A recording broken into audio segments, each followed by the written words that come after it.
আচ্ছা, হ্যাঁ সাইফুল, বলেন আপনার এখানে এখানে আসার পর অভিজ্ঞতা কি, এবং এখানে কি ভালো লাগছে এবং কি খারাপ লাগছে, এবং যদি কোনো রিকমেন্ডেশন থাকে ফিউচারে যারা এখানে আসবে তাদের জন্য আপনি শেয়ার করতে পারেন।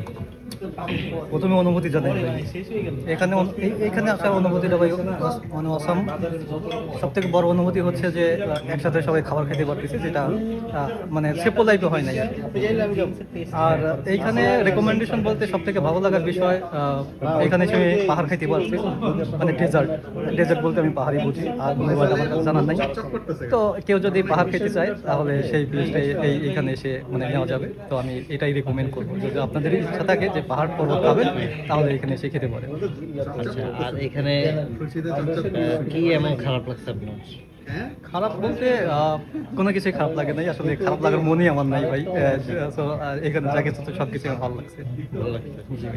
এর মধ্যে সবগুলো খাবারের মধ্যে আপনি কোন আইটেমটা মানে একটু রিপিটেড খাইছেন, মানে আবার খাইছেন খাওয়ার পর? মজা খাচ্ছি, দেশি পণ্য, আমি দেশি পণ্যকে সাপোর্ট করি।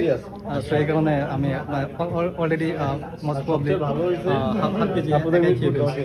আচ্ছা, এখন আগে আমরা নর্মালি দেখতাম যে সব জায়গায় পেপসি, কোক এগুলা নর্মালি বাফেটে থাকতো, এখন দেখতেছি যে মোজো আছে। সো এটার ব্যাপারে আপনার মতামত?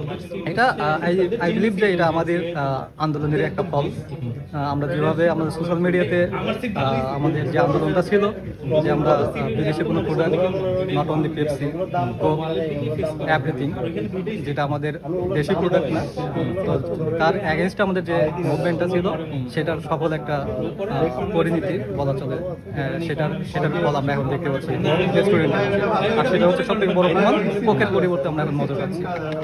ওকে। আর এই যে আমরা খাবার খেতে আসে, অনেক সময় অনেক খাবার আমাদের অপচয় হয়ে যায়, এই ব্যাপারে আপনার কোনো কিছু বলার আছে? অবশ্যই এইখানে একটা হাদিস বলা উচিত ছিল আমার, বাট আমি হাদিসটা এই মুহূর্তে মনে করতে পারতেছি না। বাট ইসলামিক পার্সপেক্টিভ থেকে যেটা বলবো সেটা হচ্ছে খাবার নষ্ট করা আসলে শুধু আমাদের ধর্ম না, কোনো ধর্মের এটা। সো আমি সবাইকে এটা রিকোয়েস্ট করবো যেন মানে আপনি যতটুকু পারেন ততটুকুই খাবেন, তার বাইরে গিয়ে নষ্ট করার কোনো প্রয়োজনতা নেই দেখে না।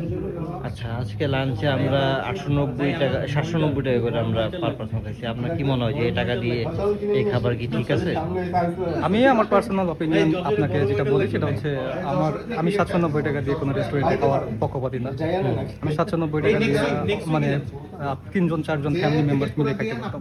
বাট আমি যদি এটা হিসাব করি টাকার হিসাব, তাহলে সেই ক্ষেত্রে আমরা যে গেট টুগেদার করলাম, এই টুগেদারনেসটা আসলে হইতো না। সো দুইটা পার্সপেক্টিভ থেকে দুইভাবে বললে, প্রথমে বলবো যে আসলে এটা আমি সাপোর্ট করি না, বাট যদি আমি টুগেদারনেসের কথা বলি তাহলে আমি বলবো যে না, এটা ঠিক আছে, কারণ আমরা একসাথে বসে সবাই লাঞ্চ করতে পারতেছি।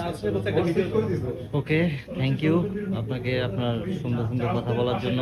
আর কিছু শেষমেশ বলতে আমি ভিডিওটা শেষ করব। আমি আসলে শেষে বলতে চাই যে আমি মদ খেতে অনেক পছন্দ করি।